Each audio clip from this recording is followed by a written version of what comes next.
I'm even dressed in wine. I want you to appreciate that. I do appreciate that. Very nice. Well, good evening, everybody. This is Patrick from the Poison Pen Bookstore in Scottsdale, Arizona, and we are delighted to have Michelle Wildgen with us this evening to discuss her brand new book, Wine People.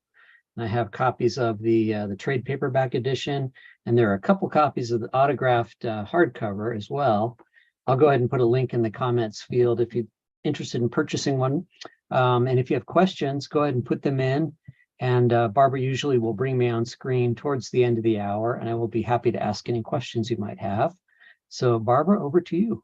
Thank you very much, Patrick. Michelle, what a pleasure to meet you. I was going to say this is your debut novel, but then I looked up your biography and I see you're a writer of large experience. And I have to say that I'm sorry that I missed Food and Booze, a Tin House literary feast. Wow. You've written quite a lot, and you've also written for various journals and so forth. So what brought you to write Wine People?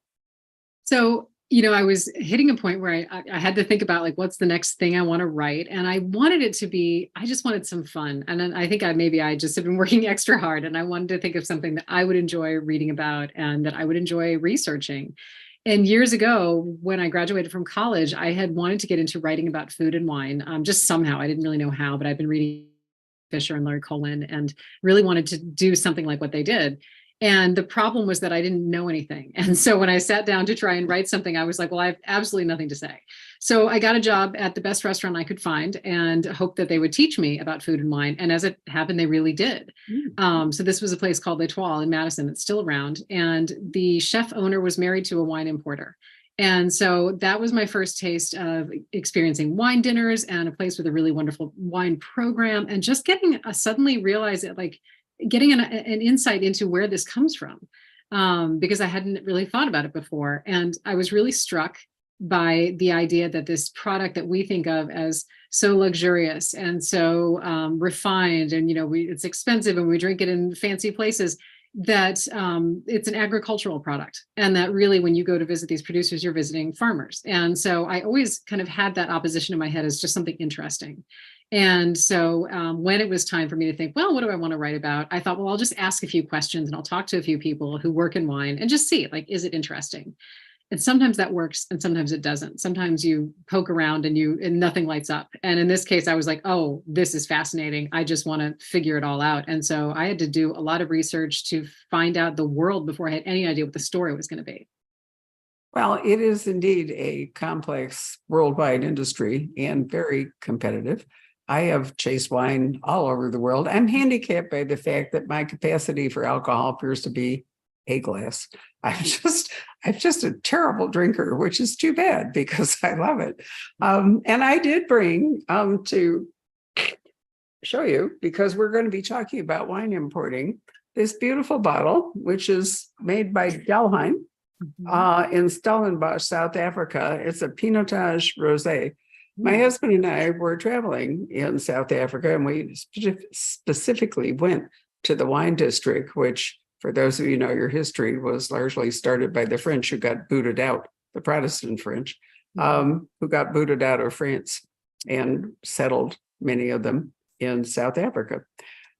The problem was, even though we loved this, we couldn't get it. You could not find it here in the US. And my husband went through extraordinary lengths to find an importer that eventually agreed to supply us with Delheim, which we had to more or less subscribe to.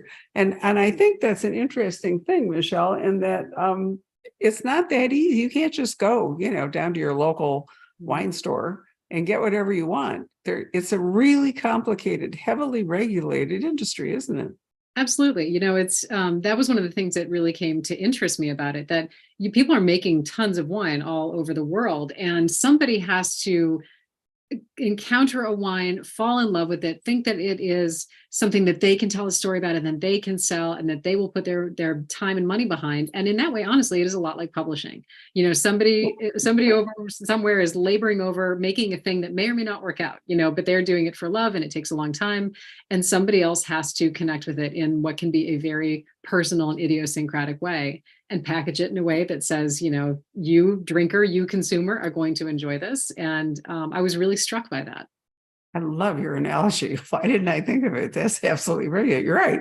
It is tremendously like publishing, and partly that's because it combines creativity with business, Yeah, with absolutely. an unpredictable growing season and an unpredictable demand. I mean, breaks your heart when last I was in France, the French were pouring out their wine because, of the glut on the market. The first time we went to New Zealand, I can still remember driving along I guess it must have been the North Island. And everywhere you looked, there was property for sale. Now, if you're in Scottsdale, what this means is a developer is going to be building houses. In New Zealand, what this really meant was that they were selling shares in upcoming or already established vineyards for Wow. people to invest in. I'm really serious. I mean, it was Yeah. like a whole real estate thing unfolding around us, but it was specifically for people buying hectares of and particular kinds of grapes, furthermore. Mhm. I read something the other day that New Zealand has done such a brilliant job marketing its Sauvignon Blanc, which I absolutely love, that they make other good wines, but nobody knows or cares about them because they hear New Zealand and they think, okay, it's going to be like Marlborough region Sauvignon Blanc. And meantime, whatever lovely, Merlot or Malbec or whatever they might be making, nobody cares. Yeah, I know. Like it follows these fashions like anything else. One of the things that the book has as a little timestamp is that it takes place before rosé was rosé. There was a time when those of us who loved a dry French rosé felt kind of shamefaced about ordering it because people thought it was white zin. And now you could barely remember that because rosé changed the whole market. Summer used to be a dead time for selling wine, and now it's huge, and it's because of rosé. So these things sort of come and go, and I think it's always an interesting glimpse into like what cultural shifts the wine is sort of helping illuminate. Oh, that is so true. And rosé comes in all different shades. The one I showed you is really apricot. It can come all the way from sort of pale pink to I'm fascinated by. I'm also fascinated by ice wine, which I have encountered, amazingly enough, more on cruise ships than anything else. Well, they keep it around for dessert in case you've had enough. And now that grapes, I've just come back from Quebec, and now that climate shift's going on, there are serious vineyards being planted in Canada and in England. I think Scotland actually may have started planting grapes.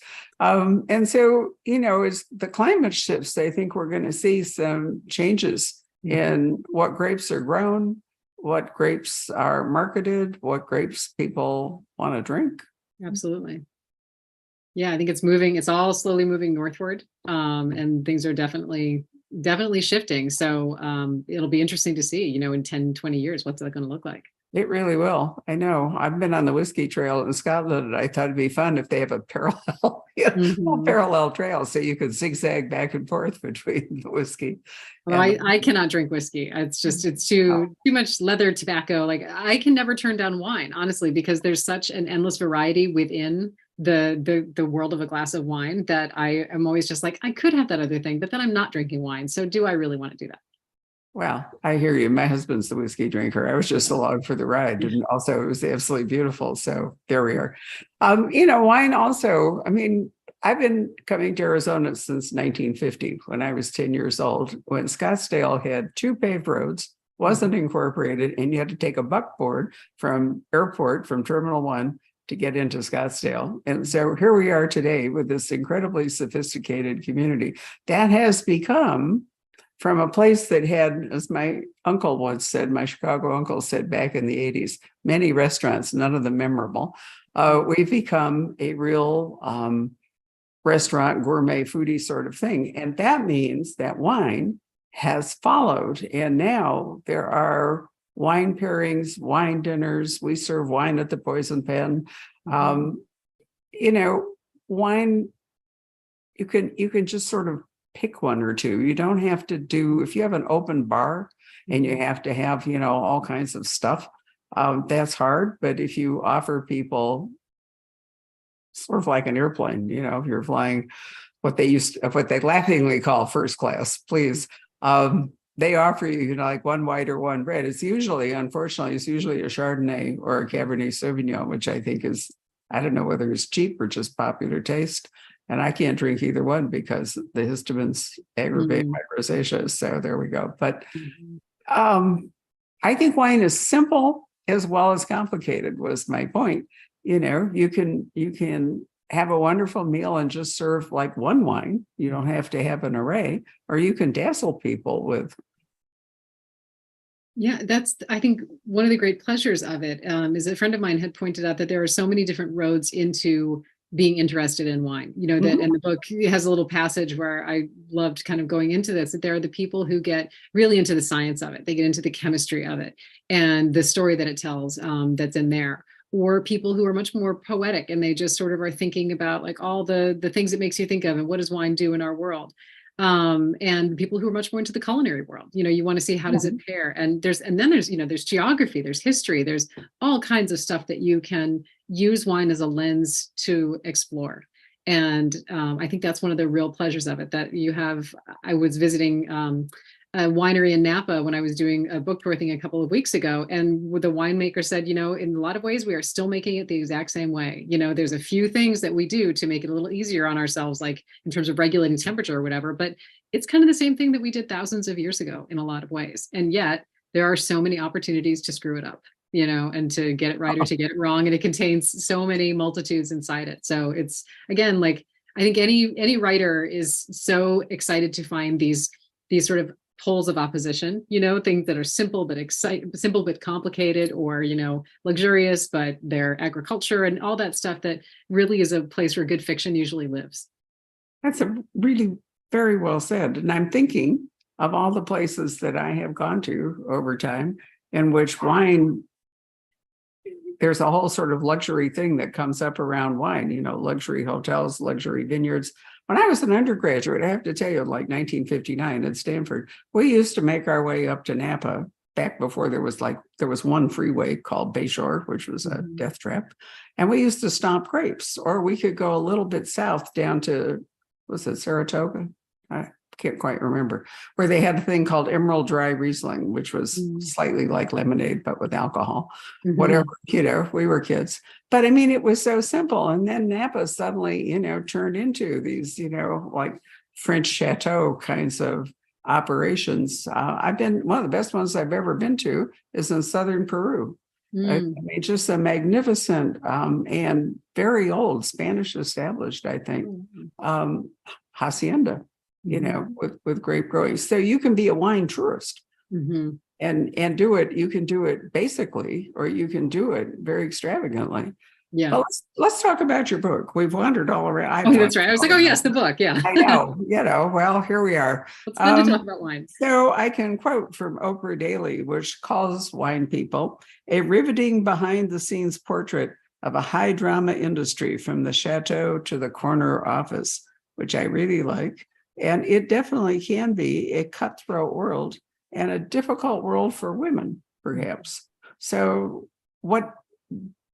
give us a bit of the narrative. How do we start, and what's your theme, so to speak, for the book? Absolutely. So the book is centered around two women who are two of the only women who work at a boutique wine importer in New York City in the early aughts. And one of them was born into the wine world. She's the daughter of growers who supply very prestigious winemakers here in the US. And the other one kind of clawed her way into it. She comes from Wisconsin. She came up through the restaurant business, not unlike I did, although in a lot of other ways she doesn't have too much in common with me, but we've got some like handy overlap.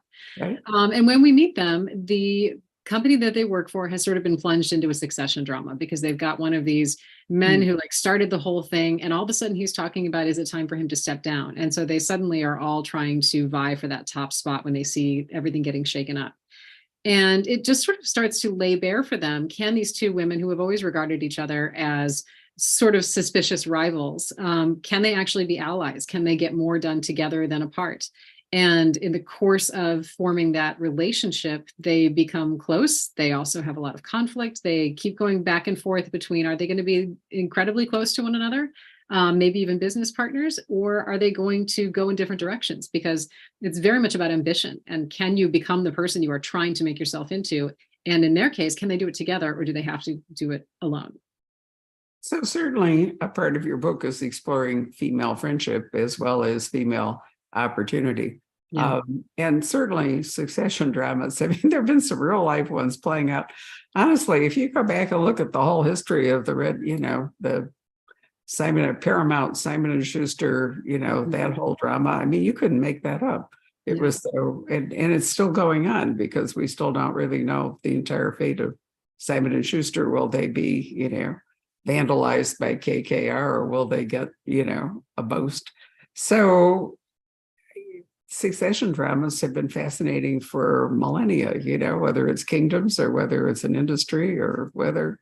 Yeah. So I really did enjoy the drama and the tension that, you brought into the book by having all these people wrestle with it. The ones who thought they were the natural heirs as versus the ones who were ambitious, or the ones who wanted to opt out, that didn't really want to get into the fight. Yeah. Yeah. One of the things I would ask people when I was sort of doing my research is I would say, well, what are the issues that keep cropping up in your industry? And one of them that they talked about was alcoholism, but another one that they talked about was succession, especially for landowners. And they often made the point that in Europe, you didn't have this as much because it was just, if you grew up in this winemaking family, you were going to take it over. But in America, we didn't necessarily have that same assumption that, you were going to take it over, or we just are so much younger and the industry is so much younger that it's not all established as this hundreds of years of tradition. And so I was really interested to think, how can I use that? Because, with the succession, everything gets laid bare, right? We're all just going along, doing our thing, perfectly happy. And all of a sudden we get a chance to completely change our lives. And it really shows what people think of each other. It shows what you really want. It shows what you're willing to do. So it's a really great storytelling tool. It absolutely is. And for women, women have more difficult choices sometimes between family and profession. Men seem to be able to, get married, have children, and carry on. But for women, sometimes, oftentimes, it's not that easy. And there's a character in there too who at one point says, like, Lionel is the one who owns the company, never forgave me for not only having kids but also talking to them. Yes, I know. It was a great line. And people oftentimes, I have a small business myself, which I do for fun. So in some ways I'm driven, but in many ways, since I have no financial stake at all in how it goes, I'm not. Mm-hmm. But generally people who can start a business, create a business, and whatever it is, are so invested in it. And it's so important to them. It really matters often more than their kids. And so who they leave it to can become a really hot button issue. If you have multiple children and they're interested in it, which one, gets to dominate? None of your kids care about it, which is, not a great financial engine, but it does all right. But small businesses, therefore, often fail with the death or retirement of the owner because often there is no succession plan. Yeah. And then what it takes to make a business successful is not necessarily, you don't necessarily have that in the next generation, because it can be a really singular personality type that's willing to do what it takes to make that happen. And that's a kind of personality type that I love to write about. I'd love to write about people who are a little obsessed with something and a little bit difficult and not just an exaggerated version, because that's just great fun for me to write about. And so I would always rather write about somebody who is a little overly passionate about something than not passionate enough. Yeah, but it's been shown quite clearly over time that people who can start and create something are not necessarily the right people to run it, even while they're still around. If it becomes successful, I think about Southwest Airlines and Herb, what was his name? Herb Kelleher or something. Anyway, the guy that started Southwest Airline eventually got booted out because, the mindset that it took to create it was not necessarily the right person to run it. I mean, it's interesting that Jeff Bezos stepped aside, or Bill Gates or some of these tech guys, they go to a certain point and then maybe they're just tired of it. Yeah, and what it takes to build Elon is Musk not get the same tired as of it is a sustaining. question I often ask myself. Why can't he just retire and get on a rocket and go to the moon or whatever it is, instead of trying to create whatever he's trying to create? Anyway, one of the other things I found really fun about Wine People, which was our August notable new fiction of the month, is that there is a real body of crime fiction that is tied into wine fraud primarily, i.e., what money can you make from either? Well, talk about wine fraud. What did you learn about wine fraud, and how would that lend itself to plotting a crime novel? Yeah, I actually considered a plot line about that because it is a real issue. I mean, you can imagine, right? There's a lot of money that gets thrown around with wine and people are willing to spend it. And so therefore, where money goes, crime often follows. So it makes perfect sense. And so I did look into that a little bit, but I ended up finding that for me, it didn't feel quite germane to what was most interesting to me. But it makes perfect sense to me that wine fraud would be a huge issue, because how hard can it be, right? To just fill up some bottles and, counterfeit the labels, and people, they're usually not opening it. You open one good bottle, right? And then the rest can all just be fake. And so, yeah, I'm not a wine collector, so I'll probably be safe from wine fraud, that, luckily, but. Well, I just today ran across a new book called Vintage Crime by Rebecca Gibbs. And basically, the novel takes on the history of wine, revealing that, but whether by adding toxic sweeteners or passing off counterfeit bottles, wine fraud is abundant and as old as wine itself. So, it's a University of California publication. And I've ordered a copy because I think it'll be fun to read. Absolutely. That was also one of the things that came up. Originally, I had more about Austria in the book too, but there was a big scandal with, I think it was like glycol or something, that Austrian wine, winemakers were actually adding something toxic to wine, however many decades ago. And so it's this very young industry now, because they kind of just had to remake it from the ground up. And so my friend who had worked in wine importing, who was one of my main sources, described going to Austria to deal with all the winemakers there. And she said, everybody was very young, everybody's hip, everybody's beautiful. And you could just feel that this was an industry that there had been started so recently all over again. Well, when we were in Hungary, I can well remember, because, many of us think about Tokaj and we go, sort of like early rosé is too sweet, whatever. But fascinatingly enough, when the communists came in, as we understand it, one of the things they did, because they wanted to take over everything, was they took over the wine estates, and they had no idea how to run them. And they stuck bureaucrats in, and they reduced Tokaj to basically lemonade, or grape aid, I guess I should say. And so it got a really bad reputation. People didn't care about it. When they finally booted the communists out, the old families, many of them came back and took back over the vineyards. There's a wonderful lake in Hungary, which is their version of Napa Valley. We once took a drive down there and read that they're making too. But anyway, it's taken them years to overcome the damage that the communists did by, thinking they could make wine. Yeah. You have to rebuild all of the crops and the grapes. Those are not, it's such a timeless and timely product that it both moves forward relentlessly, and yet you also have to have your eye on the past, so it's kind of a fascinating, again, it's one of those things where it's never going to last very long, and yet it goes on for thousands of years.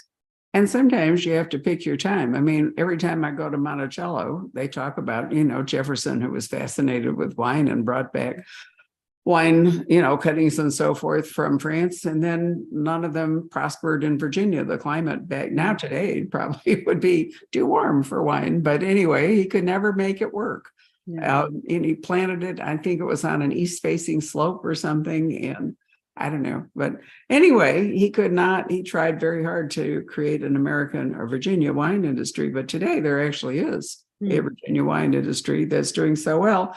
And a woman named Ellen Crosby has written a very good crime series, which is basically set in a fictional Virginia winery.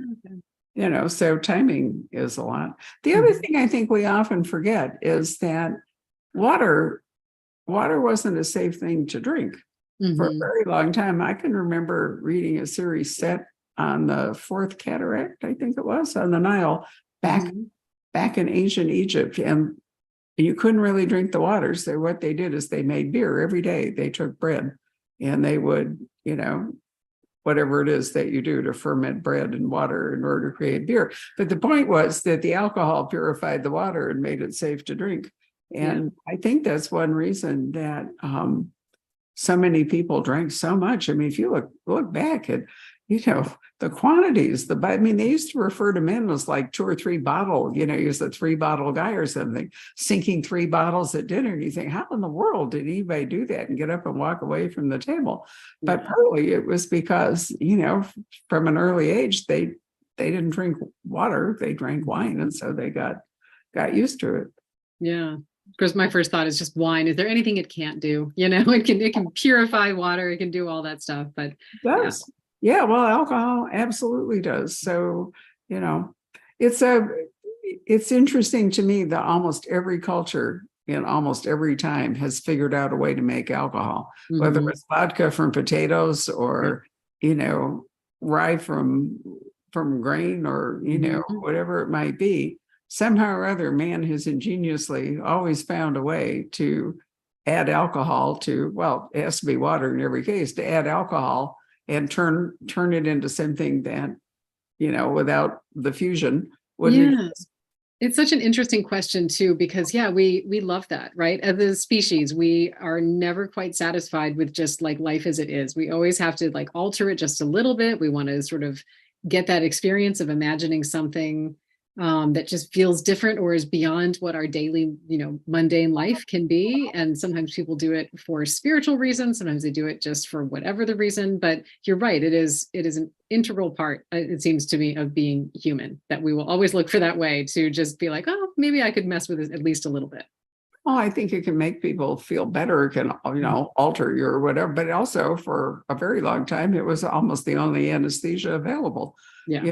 So, I mean, people about to undergo some sort of ghastly surgical procedure or something, they would get them drunk because that was really the only way to kind of lower the pain threshold. So, it's a fascinating subject. Are you intending to do anything more, or is this basically a one-off book and you're going to progress to some other subject? I'm not sure. I've written about the restaurant industry. I've written about, other food and wine in more sort of indirect ways. And so I can't imagine that I won't write about it again in some way, shape, or form. But I'm not quite sure exactly how I will do it. And it's always that thing where you don't want to repeat yourself over and over again, but you also know the topics that you love and that kind of get you excited to write and to tell stories in. And as we've been talking, I mean, obviously there are so many stories to be told within the wine world that it would not shock me if I end up writing about this again.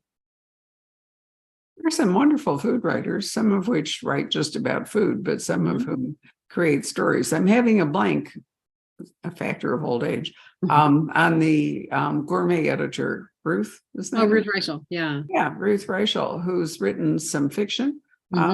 And I mean, I think some of her books are extraordinary, some of them about her own career as a food critic and so forth, but some of them have been other kinds of fiction. And wine has played roles certainly in all of that. And I think, didn't she write one called Comfort Me with Apples? I think she had that whole series of memoirs that were about her life in food and her career in food writing and food editing. And I love her work. I think she's wonderful. And another one, I don't know if you ever read anything by Gabrielle Hamilton. She's just written one memoir. But it contains some of my all-time favorite food writing. In the first couple of chapters, she's a chef, actually. She had a restaurant called Prune in New York City for a number of years until the pandemic. And she is a brilliant writer she has this moment of talking about being a child sitting on her mother's lap after dinner. And there's something about the physicality of like that moment and what it means to be like a parent and a child and how close physical that relationship is. And everything she writes about food, I will happily read. Well, I'm delighted to hear that. Maybe you could drop me an email and remind me. I would really appreciate that. I have personally never forgiven Cy Newhouse for dropping gourmet in favor of whatever. I was very upset about that. Yeah. I've never ever understood the rationale behind it. But gourmet not only took you all over the world and was wonderful with food, but once again, wine was always an important part of it. So, I mean, if you're interested in writing about food, certainly memoir is one way to go, or actual food is another, but there's boundless fiction that you can create out of, there's been a lot of interest in it in the streaming age that we have, embarked upon. There have been many. Did you watch? I don't know if you've ever watched MHC TV. It's Margaret Henry Zebra. TV, which is a foreign language only. It's where Call My Agent debuted and, things like that.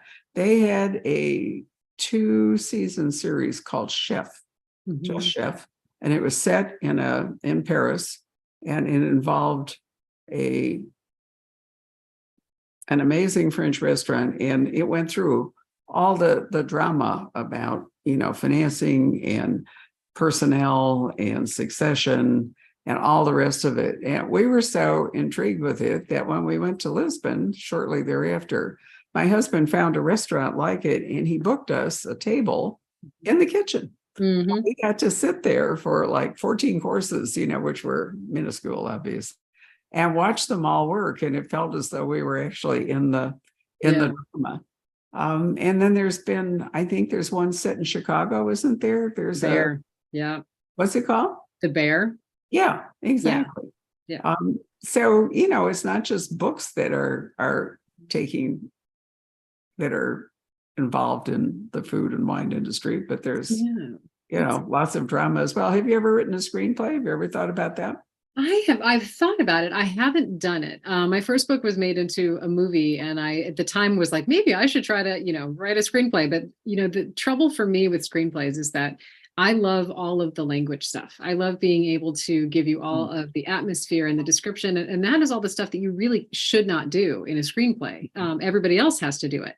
So screenplays are all about structure and dialogue, and, it's all in the conception. So I think it would do me a lot of good as a writer to write one, but it would mostly serve to benefit my fiction, I think. So I just wouldn't want to give up that language and all the other stuff that I get to do in a novel.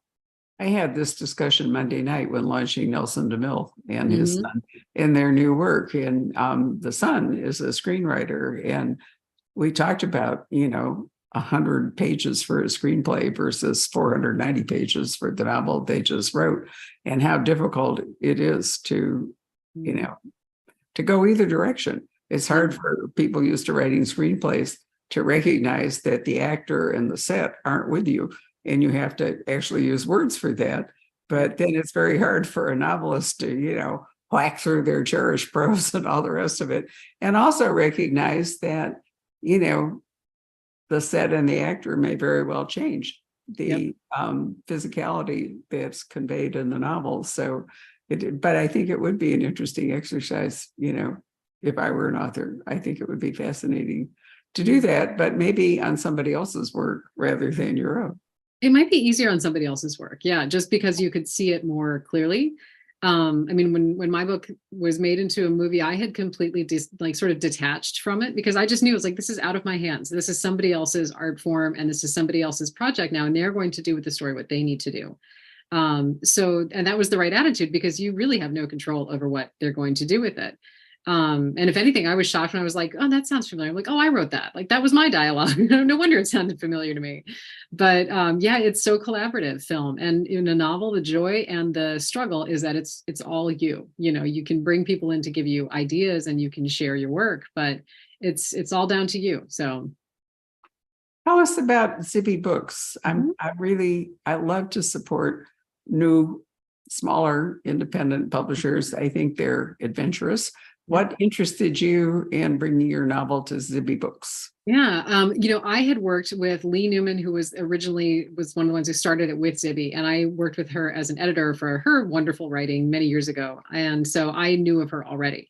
And when my agent and I heard about what they were trying to do, I think that one of the ways they described what they were looking for as stories about women or by women with a strong sense of place and a strong sort of sense of story and interesting characters, it was like, that's all the stuff that I want to do.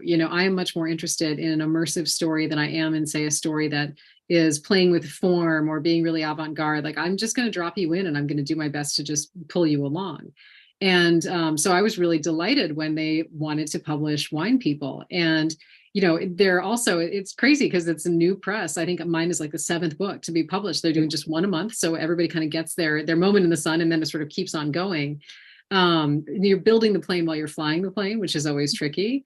But they really have put their all into supporting the writers and supporting the books and trying to find those ways to get you out and going to like great places. I just spent a bunch of time in California and wine country, which is wonderful. And they just really take good care of you and do everything that they can to get it out there and to be successful. So it's been really wonderful. That's great. I've enjoyed working with him. I'm trying Yeah. to, he might be the third author. I'd have to go back and look. But anyway, that we work with, and they are indeed a pleasure. I feel like publishing will survive if more publishers like Zibby come into the picture, because the currently 5, and let's hope they actually stay 5 major houses have, overheads and all kinds of things to contend with. I'm very interested, and I haven't yet ordered anything from it. Have you heard about Sibylline Press? No, I don't think I have. Sybilline. It is a press, something like Zibby in its kind. But anyway, it exists to publish books by women over 50 who are telling, it has a specific age level there. And I can't remember whether it is cooperative in the sense that, it's not quite like a traditional publisher, whether the author has to participate in part in the publishing process. I honestly can't remember. But I did see when I was looking at, do you know this week there were 397 new novels released? I did not know that, but that doesn't shock me. But yeah, I can't keep up. I am absolutely flabbergasted by the sheer volume. And the thing is, the more you're interested in looking outside the major industry for smaller things and trying to highlight them, the more you expand your workload to something that, our newsletter, somebody pointed out to me recently, is almost becoming too long to read. So, now I have to think about, it's that old thing about if I had more time, I'd write shorter. And since I have to write one every single month, it's easier to sort of cut and paste than, just for the typing alone. And I think about that. How am I ever going to squish these down so they're still interesting for people, but I can still cover a wider array of books than, just like the standard stuff that you can find in any bookstore. That you'll see covered anywhere. And so part of, the value is saying, well, here are these other things that you haven't heard of, but, there's so many things out there. It's so much noise and so many different projects that it's wonderful that so many people are doing that, because I believe in the book. But at the same time, it can be a struggle to sort of be like, I'm here as well, because there's just so much going on out there. So it really is. You feel like you're a guide kind of hacking your way along a path in the forest while the trees are growing up around you. But so anyway, that's one reason that I have paid attention to Zibby books, and I've found them so cooperative because I want to support them. Is there anything else you'd like to say before we call Patrick up to see if we've had any questions or comments from the audience? I mean, I think I probably would just talk a little bit, Leslie, about the novel, and just to say that, one of the things that was really important to me in writing this book was to write about ambition, to write about the beauties of the wine industry, and to have a lot of fun with travel and with food. Was that I didn't want it to be, it has a lot of drama, but I didn't want it to be too serious. I think that sometimes when people think about wine, even though it has become so much more casual and democratized, which I think is so much more fun than it used to be, I do think there's a feeling of like, oh, is this going to be really serious? And I didn't want the book to be like that. I wanted it to be much more dynamic and fun and have a little bit of, sense of humor and wit to it. So I think it's a really great book if you want to travel a little bit in your head and you want to think about eating. And also the great part about this is that, if you're drinking wine while you read this book, you're really doing it for literature. And so you can just do that as much as you want. And I hope that helps. I love that. I think that's a great way to look at it. What do you think about the cover? I was really entranced with the cover.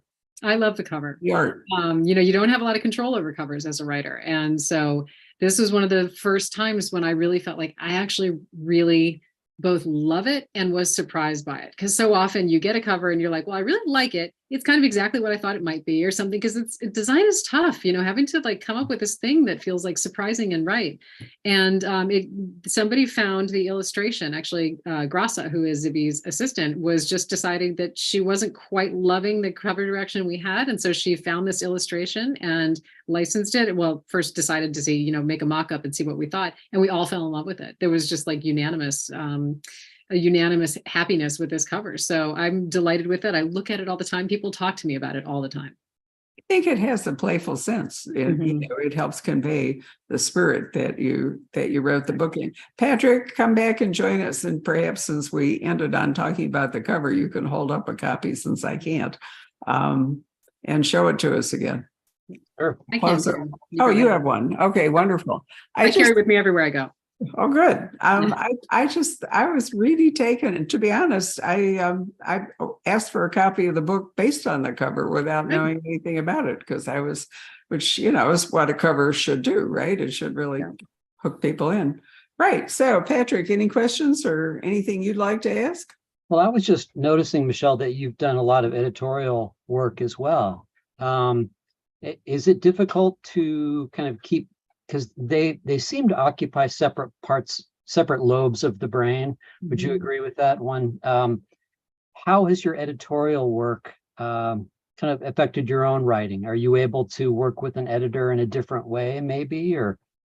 Yeah, it has a really interesting back and forth, because when I first started getting experience as an editor, it was very helpful to me because I no longer felt like that if anybody had a criticism of my writing, that meant I was terrible and, just stop doing this. But you do feel that raw when you first go into it, because I realized that as an editor, I was just trying to make this thing work better, basically. And so I got a lot tougher about it.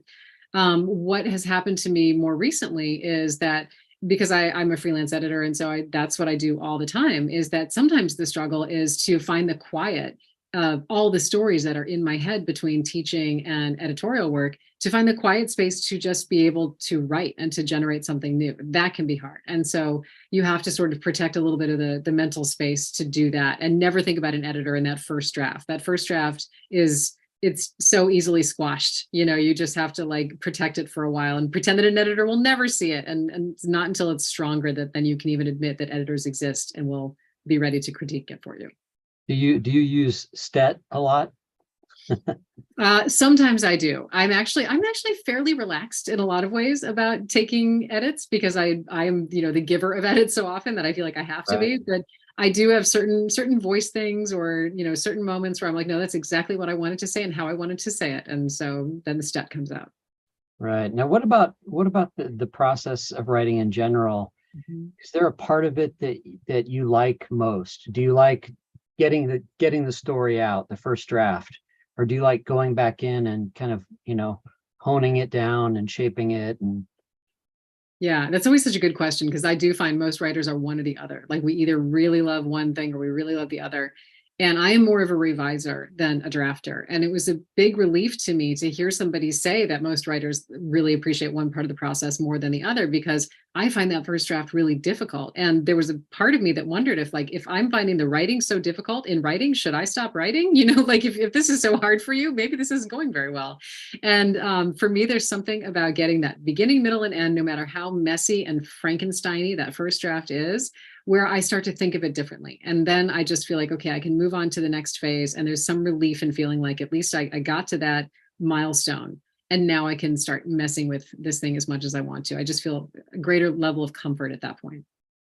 So as a corollary question, do you know where you're going when you start, or as you write, does the story develop and surprise you? It's sort of both. I usually have to know generally where I am headed. If nothing else, I should know, is it a tragedy or is it a comedy? Am I headed up, or am I tearing these people down? But I don't know everything. And if I know too much, then it often winds up being a little too simple in structure if you aren't paying attention to the things you notice about your characters by living with them and watching what they do. When I do that, I come up with more interesting stuff. So what I've gotten better at is, maybe I don't know exactly where I'm headed, but I can get better at creating a story generating situation, so that the better I know my characters in the world and I give them something out of balance, something they have to react to, that helps me figure out what comes next. what about who do you like to read? Do you have any influences, or where are you from? I have certain writers that I read to remind myself why I wanted to write. And so for me, I'll often read just a few pages of them when I'm trying to get into a writing mode. So Laurie Colwin is one of those, also a wonderful food writer who wrote in Gourmet for many years. You might have read her stuff. And MFK Fisher was one of my early, this is why I love food, why I love wine. But she just wrote about food as a lens to talk about people. And that's what got my attention. I love Alice Munro, who, works almost entirely in short stories. She has one novel and scores of stories, but she can do anything she wants, I think, in a short story. She can kind of do anything she wants on the page, period. And then I don't think I'm ever going to write a mystery, but I love to read them as something that where I can just get drawn in and completely enjoy them. And I don't read it like an editor. I just get to be a reader. So I turn to things like I'll read Michael Connelly a lot. I read a bunch of Donna Leon's, although I've gotten behind on her series. But there's a number of those that are my favorites, and I look forward to them. Those yearly people who come out and you're like, oh, good, here's another one. That's so interesting because only 4 hours ago, I talked to Donna. I saw that on your YouTube and I was like, oh, Donna. Yeah. Well, you can watch it. You can also listen to podcasts. One of the things that we have found that has been so successful that started with the pandemic when we all had to, thank God Zoom came along at the right moment.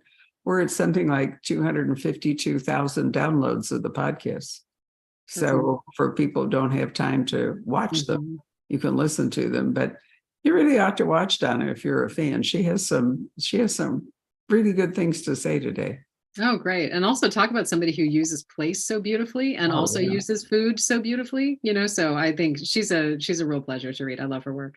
And she thinks that the thing she enjoys the most about writing is humor.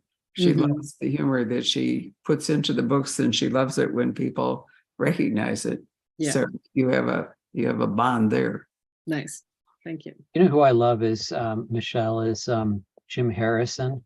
His novels, but also his food writing too. Yeah. He did a couple of, at least one memoir that was specifically about food. But he's kind of this larger than life sort of throwback to an earlier era. Yeah. I think of him as one of those kind of classic food and wine writers who's, I feel like all the wine that he always talked about was French. He was often like hunting game birds or something like that. But, exactly. Yeah. I once met him. I saw him at an event down in Tucson, and he's holding forth, inside the bookstore with a glass of wine and a cigarette the entire time. Just kind of. This was probably back in the mid to late 90s, but what a character. Yeah. Yeah. Thanks. Let's see. There's actually something else I was going to ask you and it's gone. I lost it. Maybe it'll come back. So we were talking about wine and crime. I can say that Peter Mayle, who many of you might have known for A Year in Provence, actually wrote, I think, 3 crime novels about wine, Americans on the Riviera, and wine money, wine fraud, and so forth was the background to it. So I remember being surprised when I, saw that but I think maybe he'd said everything he had to say about, living in Provence, and he needed some new focus. But for those of you who might be interested in wine and crime, I could certainly recommend Peter. What about Martin Walker? Well, Martin Walker, do you know Martin Walker's books? I don't know. Oh, start with Bruno, Chief of Police, and you can read your way through. And there is finally a cookbook coming. Donna's publisher in Switzerland, Diogenes, is also Martin's European publisher. He's an actual former head of UPI and whatever. He is writing about a village in the Dordogne, or actually, well, I think of it as Dordogne. But anyway, in the course of the books, so much of it is all about food and local wine. And Martin has become, by living there in a village, some kind of fancy medieval wine master. There are photos of him when he's all robed up and he looks like a monk or something with, but you would really enjoy them and the food. And it's the Périgord, that's what it is. And when I was there, I developed a huge fondness for Sancerre, which is strangely hard to find in American restaurants and often hugely expensive. Yeah, but it is one of my favorite whites, I have to say. Yeah, it has that kind of, granity, steely kind of a little bit of a taste to it. And locally, a restaurant that I am at all the time imports a Basque wine for me called Chocolina, which is a little bit like a Vino Verde, but stronger. But it has just a little teeny bite, a little teeny bit of effervescence as it goes down. A good friend of mine has a wine store right in the neighborhood, and I just basically drink what she tells me to drink. And she has a Chocolina that was really lovely, and we drank it a lot over the summer. So good. They really are. Well, anyway, it's been wonderful to wax on here about wine and stories and all the rest of it. Patrick, is there anything else? Let me check. No, I don't think so. All right. Good. Well, Michelle, it's really been a great pleasure. Thank you for your great insights. I've learned so much by talking to you this evening.